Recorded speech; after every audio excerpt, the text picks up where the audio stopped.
Guys, welcome to the video today discussing how to fly your drone over large areas of water on the OcuSync 2.0 series we've got running. So today we're going to be concentrating on that height, some hints and tips for you to be able to fly your drone safely, which could potentially making sure that you don't lose that drone whilst overseas. So for today's flight, we're going to be going along the promenade here, and then we're going to be taking the flight over to where that red dot is. It's on the other side of the large river, and then ultimately that leads out to the Irish Sea. So the reason I picked this, it's a tricky area to fly.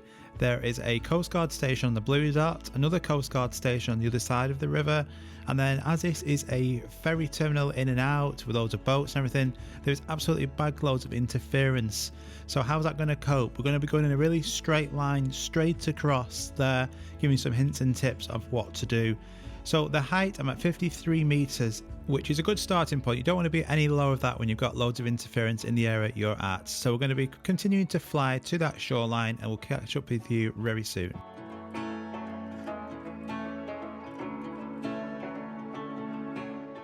Alright, so as I'm approaching that shoreline, as predicted, that signal drops from full bars straight down to 1 or 2 bars. So the best thing to do is increase that height.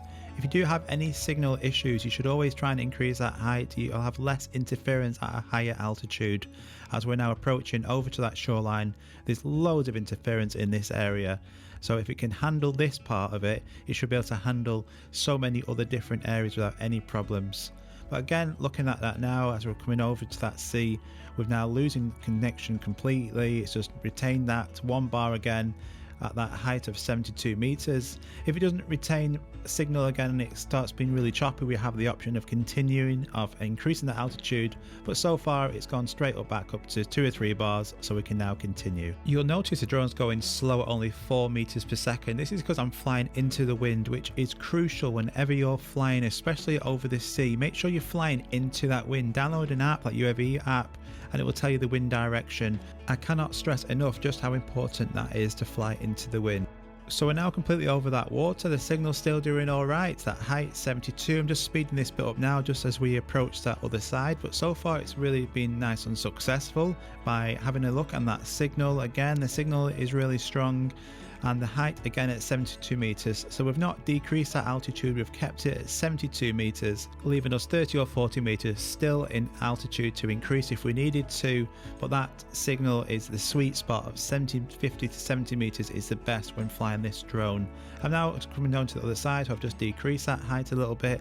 It looks stunning in this area now with that 4K image. There is no ND filter on today, so that's why the image looks a bit blown out and overexposed. It is a really bright day, and I've not got an ND filter on today, unfortunately, but it still looks really great and high quality. That 4K image still looks brilliant even without an ND filter on in bright conditions like this.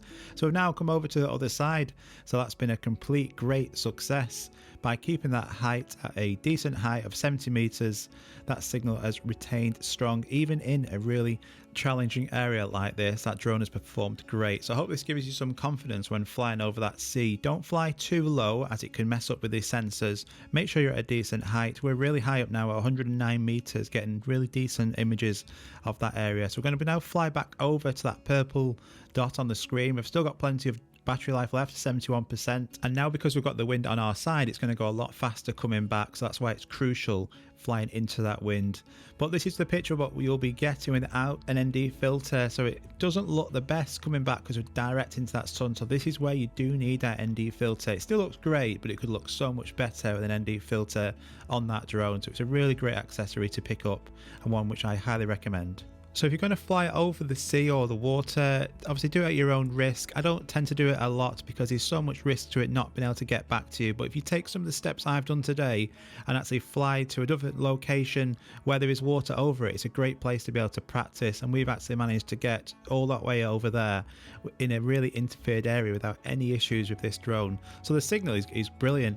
Just make sure you're keeping it at a decent altitude. Don't be too low because you're going to get more interference at a lower altitude, and making sure that you've got enough battery to get back. As I have, I've been able to get back and now take a couple of pictures. I've got the JPEG photo first and then a edited raw photo.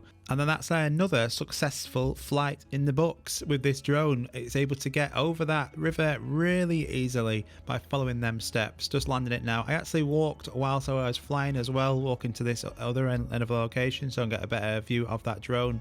So go and try it out, but be careful and be safe. This was also on the new 1.3.0 software. If you've not seen that, make sure you go and check out that video. I've got more videos to come. I've got another video on a scooter actually coming soon, an electric scooter, which I'm having loads of fun on, and a new FPV drone. But as always, guys, take care. Thanks so much for watching. If you're new around here, please consider subscribing and liking these videos, and I'll see you all very soon. Bye bye.